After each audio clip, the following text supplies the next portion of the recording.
you can look at this, and you have to make sure that you're seeing when it's dependent, independent. They don't always use the word replace or don't replace.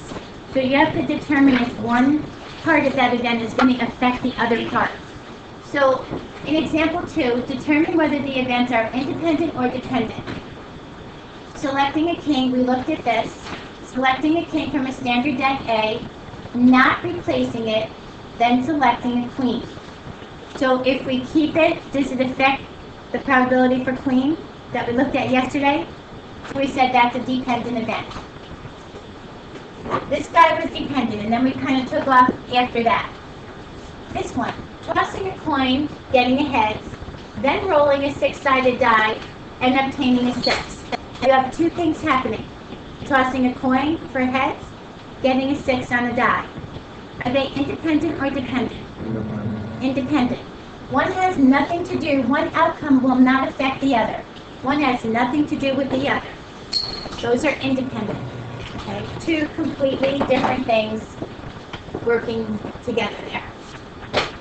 They're a little different than seeing a chart. Sometimes you just have to kind of read them and think. Driving over 85 miles an hour, A, that's the first part. Getting into a car accident, B, that's the second part. Is that dependent or independent? Does it have a dependency? Do you think you'd be more apt to get into a car accident if you're driving over 85 miles an hour? That's one of those subjective type things. You know, you're kind of adding your opinion into there as well. There's no way, there's no, like, things we're looking up, 1 out of 6, 1 out of 10. It's just, one has to have an effect on the other. That's more like that subjective part. Smoking a pack of cigarettes per day, that's A. And developing emphysema, a chronic lung disease, B. Is that dependent or independent? That's the same type of thing. That's a dependency. You know, chances are if you didn't smoke, you may not get the disease. Does it mean you may or may not get it anyway? No one knows that, but one has a little bit more dependency on the other. If you smoke, you have more chances to get a lung disease. So this is more of that subjective dependency. Tossing a coin, A, getting heads, then tossing it again and getting a tail. Is that dependent or independent? Independent. Every time you toss the coin, it's an independent event. Okay. Now your multiplication rule. Your multiplication rule is the simple one. The addition one is a little tougher. The multiplication rule says for the two things to happen at the same time, that's the AND situation. You have the probability of A times the probability of B given that A has happened. So in the effect is if you're drawing a king and then drawing a queen, you may have a dependent part with the queen. You may have kept the king, you may have replaced it. So that's why it's looking at a dependency here. A dependent event says you took a king and then your queen and not replaced your king. It still works the same, like we did this yesterday. 4 out of 52 times 4 out of 51. The AND, this is ridiculous. The AND causes us to multiply.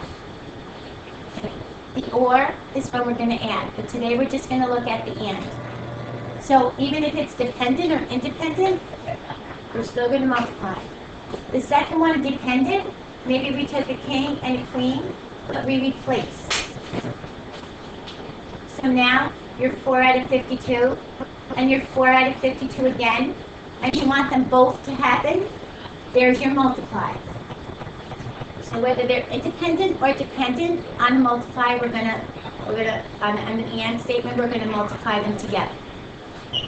Okay? This is probably from Algebra 2. You might have done this in Algebra 2. Two cards are selected without replacing the first card. So without replacing, is that dependent or independent? Without replacing. Dependent. You don't replace. Without replacement means you're not putting it back. right? So did you change how many cards are in your deck? Yeah. So this is a dependent event. Now, you gotta watch because they say, well, because they said without replacing. Usually they say replacing or not replacing. They said without replacing. I don't know whoever speaks like that, but I wouldn't say without replacing. So without replacing the first card from a standard deck, find the probability of getting a king and then a queen. So you want this, a king and queen.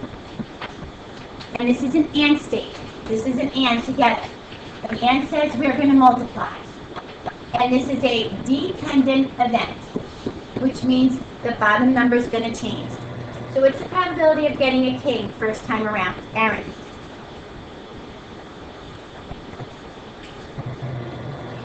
What's the probability of getting a king first time around? Picking out of a deck. 4 out of 52. Mariah, what's the probability of getting a queen second time after you don't replace it? 4 out of 51. So all we're going to do is multiply these. When you multiply across. 16 times, I think it's 1652. 2652. 2652. Thank you. I knew it was something like that. 2652. And you're going to reduce that.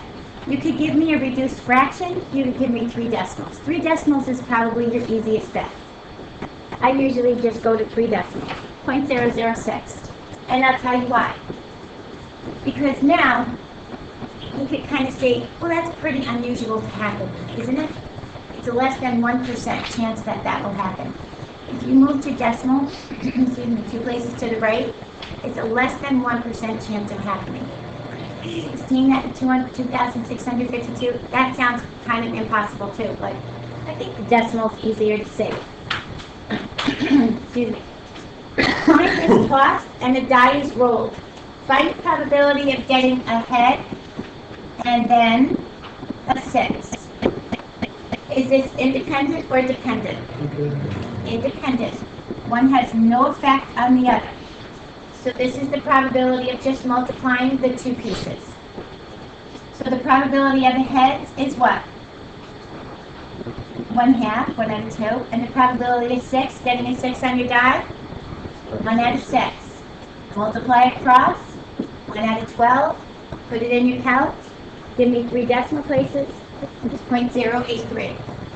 Now, if you're going to do a bunch of these and then add them up later when we do the or statements, then leave them as a fraction.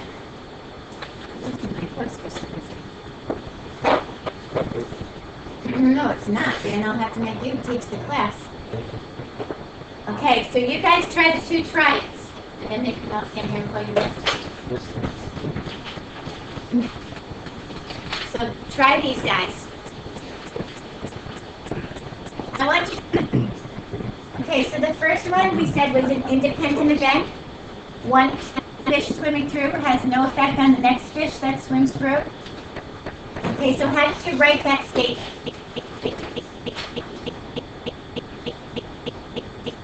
Probability. Okay, so how did you say it in words? Give me a like. Yeah, we'd say H for hearts. How would you say salmon 1, salmon 2? S1. S1 and S2, that they swam successfully. So Nick said they have an 85% chance of getting through. And because it's independent, is it still 85? Yeah. And what are you going to do to these 2 numbers? Multiply them. Notice they stay in those parentheses like that. So in math, we usually multiply them. So what do we get? What is 723? Okay, so for one to come through and the other to come through is about a 72% chance of that happening. 2 cards are selected from a standard deck without replacement. And that's dependent or independent? Dependent, because they're not replacing. Find the probability that they are both hearts. So Rachel, how would you write that probability statement?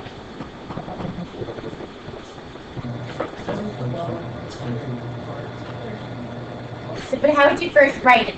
Give it to me like a statement, a probability statement. A heart, 1, and heart 2. We want a hearts both times. Now, we said that this is dependent. So do your probabilities stay the same or do they change? Change. They change. So the first time, how many hearts are there in your deck? 13. 13 out of 52. And the second time, 12. 12 out of 51. And we multiply those. Now, normally we could even say this is 1/4, because 1/4 of the time is your hearts, right? Wait, 1 second.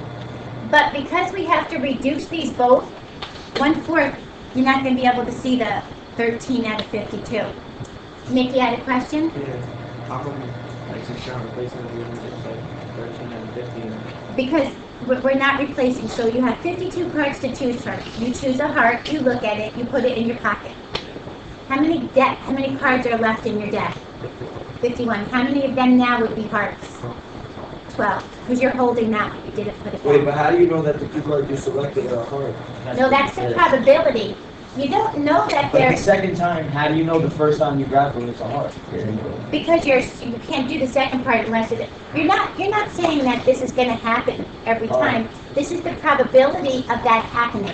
I was gonna say, because then when we said selecting a king from the standard deck of cards, the second time it wouldn't be 4 out of 51, it would have been 3 out of 51.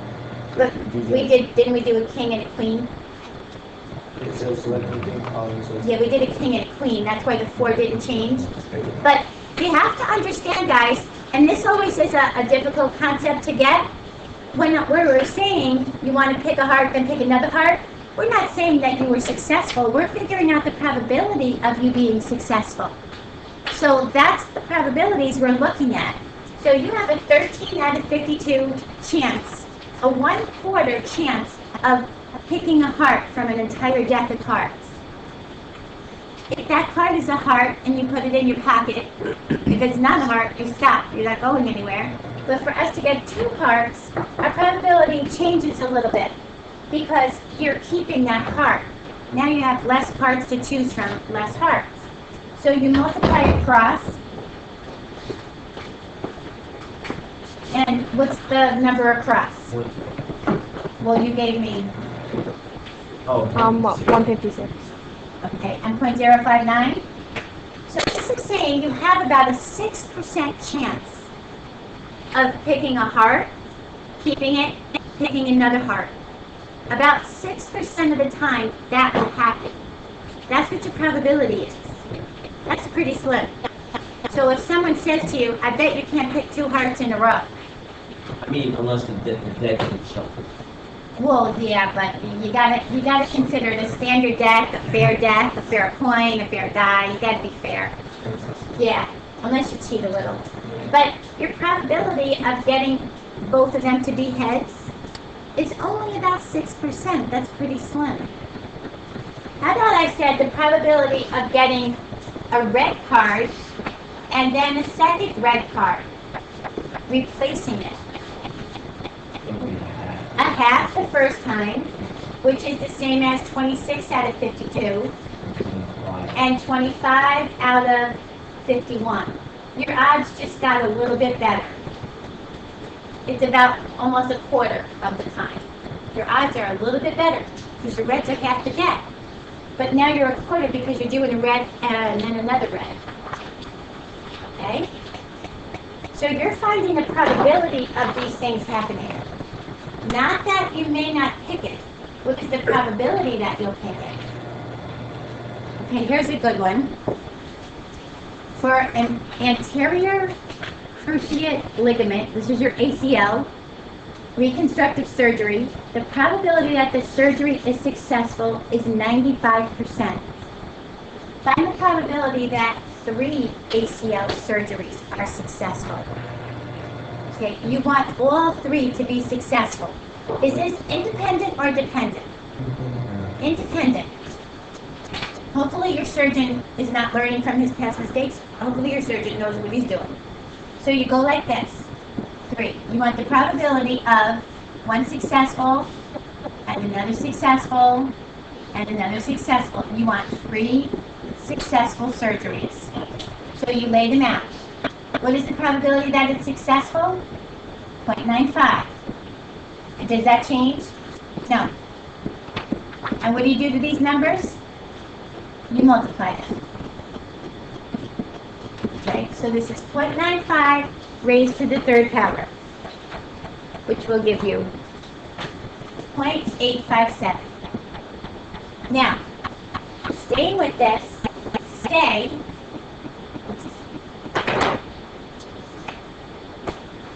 we want the probability that none of the 3 surgeries are successful. 0.05, so let's see if you get the not condition, because we're going to do that down here. So the complement, if you're successful, is 0.95. Not successful is 1 minus 0.95. So 3 of them. 0.05, again, these are independent, so they're not going to change. And what does this give us? Really, really slim number. 0.00001, they rounded it. Very, very slim. That this is not going to happen. This is where you want to apply your not condition. And now this one is what you're looking at, Aaron. The probability that at least one of the 3 is successful. So what's the only thing that you will not accept in this last condition? Is what?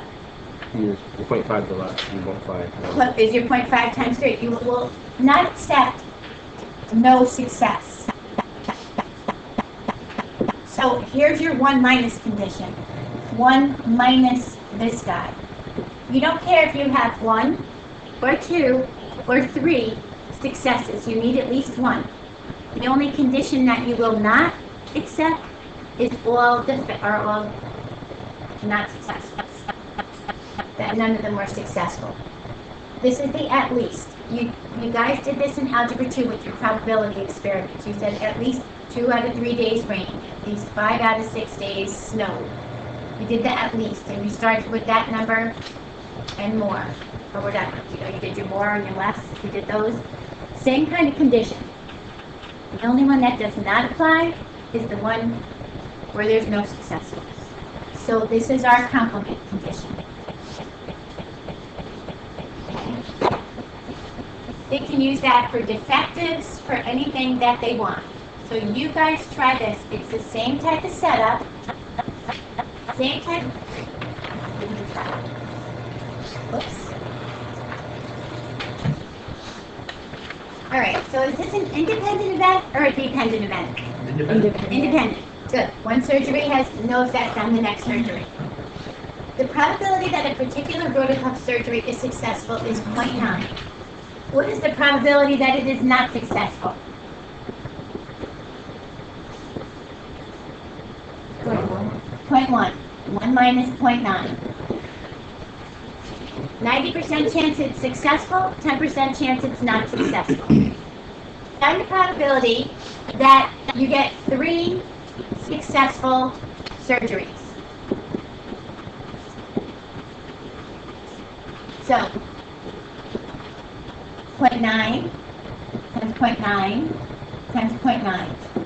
This is you multiply. 0.729.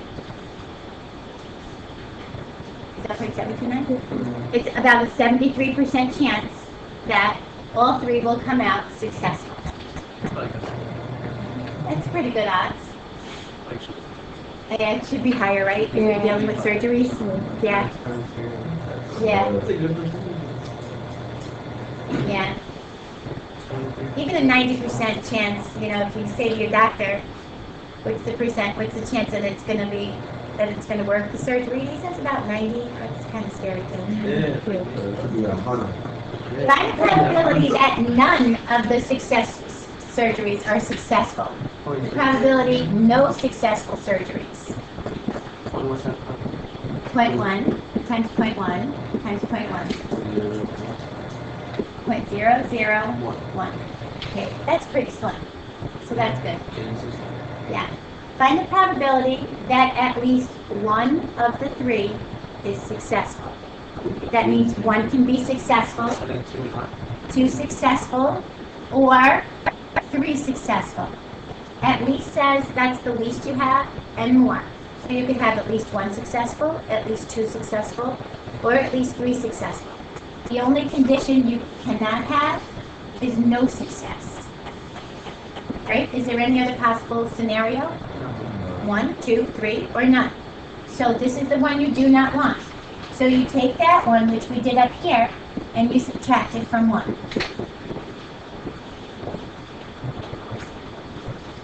That's your not condition.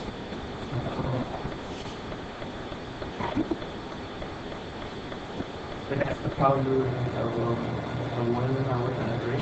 That's the probability that at least, if I do 3 surgeries, at least one will be successful. I could have 2 successful, 1 successful, 3 successful, but the only thing that I can't have in this mix is no successful. Okay? All right, good. Now, the last part, this is very wordy. This is really, really wordy, but the solution is kind of a lot simpler. But if you're planning on going pre-med, anybody going pre-med or doctorate or anything else? Okay, if you go pre-med, this is what you get matched at the end of your 8-year program.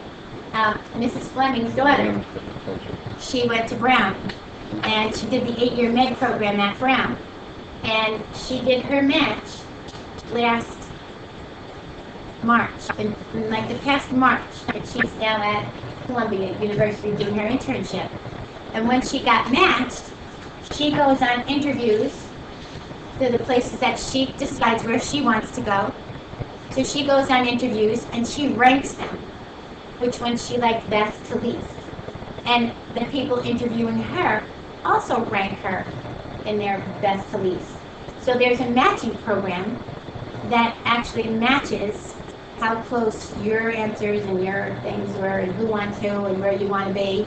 And that's how they match where your internship goes. You don't always get your highest if they didn't think as highly of you as you thought of them. So it's a matching program. So that's what this is getting at. It says about 16,500 U.S. medical seniors applied to residency programs in 2012. 95%, and pull out the numbers, of the seniors were matched with their residency position. Of those, 81.6% were matched with one of their 3 top choices. Of the ones that got matched with their choices, 81.6 got matched within their 3 top. Medical students rank their residency program in order of preference, and the directors in the program rank the students. The term match refers to the process whereby a student's preference list and the director's preference list overlap, resulting in their residency position. The 2 important pieces are the 95% are matched with their residency positions, the ones that they choose. Of that 95, almost 82% of them had gotten into their one of their top 3. So that's a pretty good percentage to have it. If you've gone through your medical school and you picked your top 3, you have a good chance of getting there. Okay, some kids don't get matched. They don't get matched at all. So, find the probability that a randomly selected senior was matched with this residency program and was one of the top 3 choices. So what's the probability that they're matched with their program? 95. And what's the probability that it was in the top 3? 81.6%. How do I write that as a decimal? 0.816. Same rule. Just move it over. So that should give us 0.775. Yeah. Okay. find the probability that a randomly selected senior was matched with his residency position, but did not get matched with one of the top 3 choices. So we've got a probability that he got the residency and not the top 3. So the probability for residency is what? 0.95. 0.95. What is the probability that they're not in the top 3? 81. And how did you get that? 20%. 1 minus, good. All Okay. Okay. Well, yeah, but you, at least you're understanding where the probabilities come from. And that comes out to be, well, together, what does it come out to be? 0.17. No, 0.17. 0.175? 0.175. Okay, so that he did not get matched. I know this was a lot of verbiage to get there, but it is a good application program.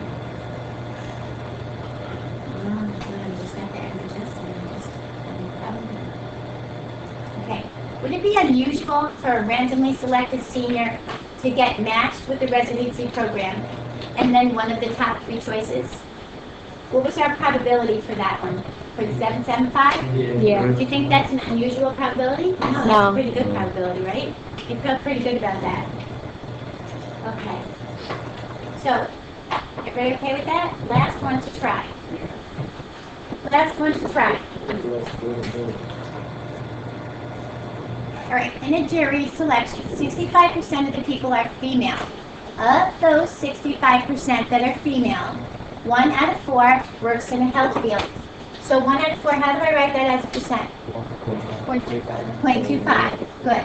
Find the probability that a randomly selected person from the pool is a female and works in the health field.